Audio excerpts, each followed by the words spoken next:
Sir, আপনি তো হামাক বাইরে বসবার করছিলেন, আমি তো হচ্ছিলাম। এখন আমার চাকরি কি হবি নাকি হবি না, কিছু একটা কন। এই যে না তুমি বসে আছো বারে। আচ্ছা আচ্ছা, তুমি আচ্ছা ভালো করছো।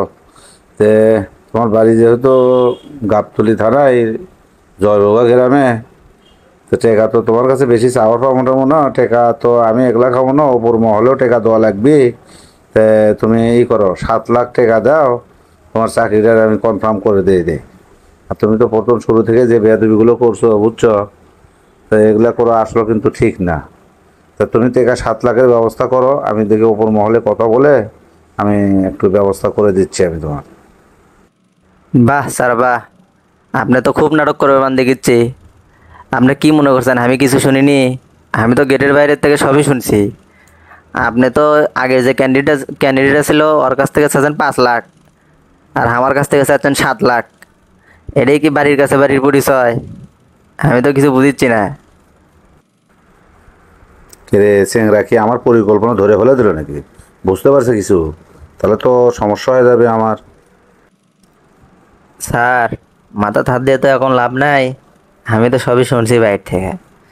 আর আমার কি চাকরি হবি না হলেও সমস্যা নাই, আমি উপর মহলে কমপ্লেন করবো নি।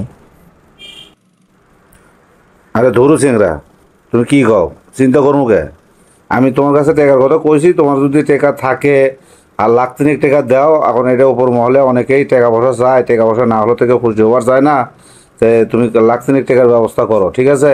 আমি তোমার চাকরির ব্যবস্থা করেছি, তুমি এটা নিয়ে চিন্তা করো না। তা তুমি বাড়িতে যাও আজকে, আর কালকে আমাকে তুমি জানাও, ঠিক আছে? স্যার, এই তো লাইনে আসছেন। 3 লাখের কথা বলেন, আরও তো কমবি নি।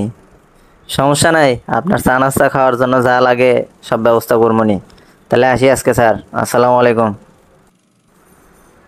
ওয়ালাইকুম আসসালাম। আচ্ছা ঠিক আছে, তাহলে তুমি বাড়িতে যাও, যাই কালকে আমাকে ফোন দিয়ে জানাও। ছেলেটা তো খুব সাংঘাতিক।